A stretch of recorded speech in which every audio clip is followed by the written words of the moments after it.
백작약을 들어갑니다. 백작약. 백작약 하면 뭐예요? 옛날에 화타가 아주 중요하게 했다는 전설이 있죠. 그래서 화타의 집에는 온통 약초밭으로 돼 있답니다. 그래서 그 중에 화타가 경미 아주 그렇게 눈여겨 보지 않았던 그런 약초였는데 마침 산자객을 캐와서 그거를 대체적으로 좀 잘 보다가 마치 백작약이 자기를 못 알아주는 걸로 해서 여인네로 화생을 해가지고 그 여인네가 밖에서 울었다는 거 아닙니까? 그래서 자 그러면서 이제 이 화타가 그 부인의 출혈병과 혈어증의 증상, 어지럽고 출혈이 생겼을 때 이 바로 백작약을 사용해서 고쳤다. 그래서 이 뿌리를 작약이라고 했다라고 소개한 설화입니다. 여러분들이 한번 읽어보시고 중요한 건 그렇습니다. 백작약 정말 최고의 약초 중에 하나죠. 여성들의 약초 중에 하나고요. 여성들이 꼭 써야 될 그러한 약초 중에 하나죠. 여성들의 모든 약선차에 백작약이 빠진다면 안고 없는 정말 찐빵처럼 아주 중요한 약초가 백작약이죠. 자, 백작약 설명을 해보도록 하겠습니다. 자, 백작약도 두 가지죠. 백작약이냐 적작약이냐. 백작약은 허증, 적작약은 실증이죠.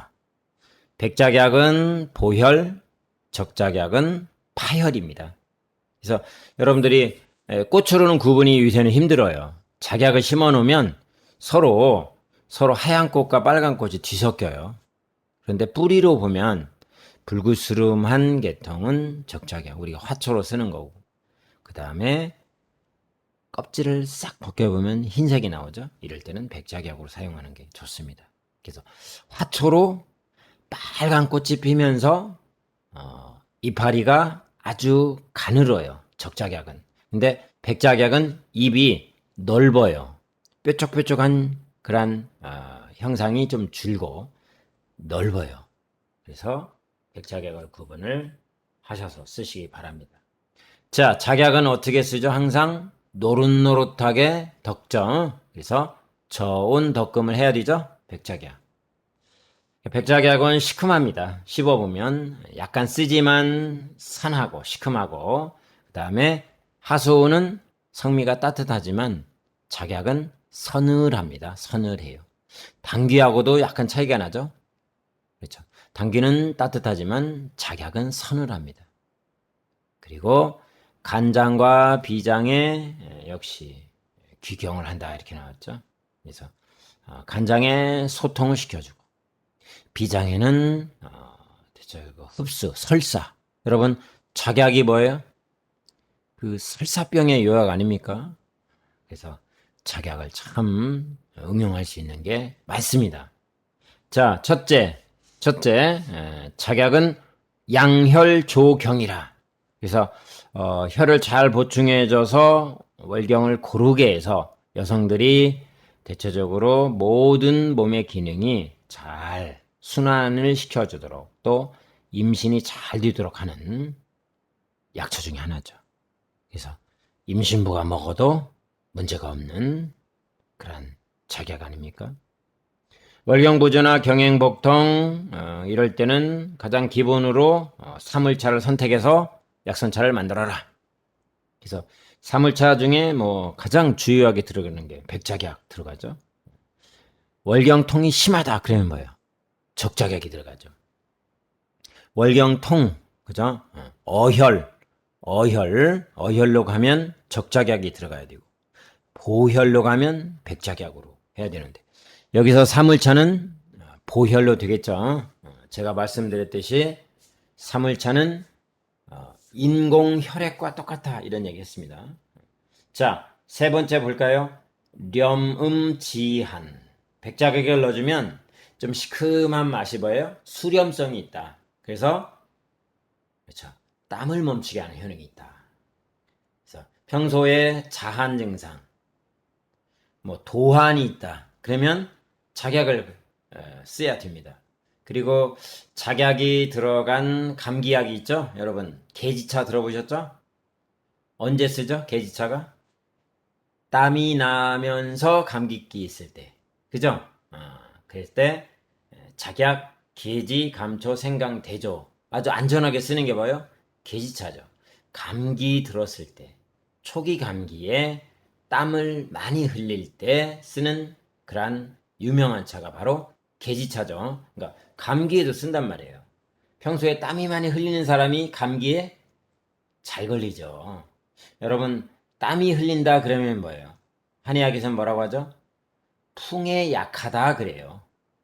왜? 땀구멍을 무조건 틀어서 뭐예요? 열려고 하는 것이 풍기운이다 이렇게 말하거든요. 이 바람이라고 하는 것이. 그래서 감기 들었을 때 땀을 흘리는 사람은 바람을 싫어해요. 왜? 바람이 적게져서 들어오기 때문에 그렇습니다. 그러면 이게 풍병이거든요. 자, 두 번째, 렴음지안 이해하셨죠? 수렴성이 있다. 뭔가 작약은 시큼한 산 그런 맛을 가지고 있다. 그래서 땀을 멈추게도 한다. 자, 그 다음에 세 번째죠. 유관지통입니다. 유관지통이 뭐예요? 근육을 풀어준다. 두 번째, 통증을 멈추게 한다. 자, 근육과 통증을 멈추게 해주는 요약이다. 그러면 뭐 말할 일도 없죠. 간으로 규경해서 간기를 잘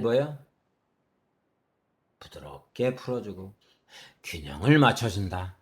간기 불화를 해결한다.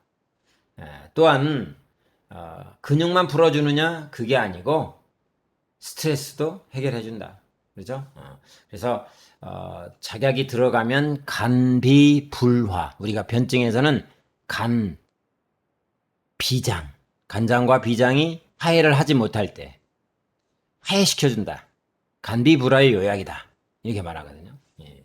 그래서 소요산차에 작약이 들어가는데 여기는 백작약이 들어가죠. 소요산 마치 산보하듯이 즐거움으로 가득 찬 얼굴로 변한다. 당귀, 백출, 작약, 특히 백작약, 시오박과 감초를 넣어서 우리가 소요산차를 했었죠. 여성들이 좋아하는 차죠? 소요산차. 자, 천연 아스피린. 통증을 잡아주고 근육을 잘 풀어주는 차. 그게 뭐예요? 작약, 감초차. 작약, 감초차가 들어가는 곳에는 모든 통증은 사라진다. 그러니까 통증의 요약이 작약, 감초차다. 여기에 사물차를 가감하고, 그쵸? 관절에 대한 독할 겨우살이차도 다 가감된 거 아닙니까? 그래서 협력, 완복, 동통이라. 오늘도 이따가 협통에 대해서 할 텐데요. 옆구리가 결리거나, 그죠? 그 옆구리가 결리면서 복부까지 연해서 아플 때, 사지구련 작통이다. 그러면 사지가 뻣뻣하게 굳어서 잘 폈다, 오그렸다 하는 증상, 그러니까 행동을 잘 못할 때, 이때 작약 감초차를 쓴다. 아주 중요하죠. 아스피린을 먹어서 통증을 멈추게 한다라면 차라리 작약 감초차를 먹어라. 이런 이야기입니다. 자, 그 다음에 5번 평억간양이라. 순서대로 말하면 네 번째 되겠죠. 이것은 뭐예요? 혈압을 멈추게 한다예요. 혈압을 내린다입니다. 며칠 전 인터넷 뉴스 보니까 실제로 고혈압 환자한테 침을 시술을 했더니 그 혈압을 지속시키는, 그래서 혈압을 내리는 기간이 길어지더라. 뭐 이렇게 나오긴 하더라고요. 자, 우리는 침이 있지만 또 약선차가 있다. 이때 천마 구등차, 그죠? 혈압을 낮춰주는 차, 유명한 차죠. 여기에 이제 백작약이 들어간답니다.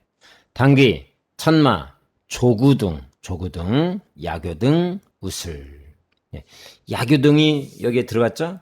정신을 안정시켜주고 자꾸 가라앉혀주는 역할. 그 다음에 우술은 왜 들어갔을까요? 약성을 하행, 아래로 끌어내려요. 끌고 갑니다. 그러니까 상기된 기운을 아래로 끌어내요. 그럴 때 바로 뭘 쓴다? 그렇죠. 우술을 인경약으로 쓴다라고 보시면 되겠습니다. 네, 우술. 자, 유명하죠. 천마구둥차. 천마야 뭐 말할 것도 없죠. 모든 두면부의 어지럼증이나 두면부의 혈행 속도를 증강시켜주는 약초다. 이렇게 설명을 합니다. 자, 그 다음에 6번째, 6번, 복통설사의 요약이다. 그렇죠? 작약이야말로 대장의 그러한 설사. 그죠? 이질설사에도 작약탕 이렇게 나오잖아요. 예, 작약이 들어. 이 작약 달인물, 작약 감초차를 달인물을 누구한테 먹였어요? 강아지한테 먹였단 말이에요. 언제 먹여요? 장염에 걸린 강아지한테. 그죠? 예, 동물들도 작약이 들어가면 장이 튼튼해진다. 예, 보시면 되겠습니다. 뭐 살짝 달여서 물 대신 먹이는 거죠. 장염.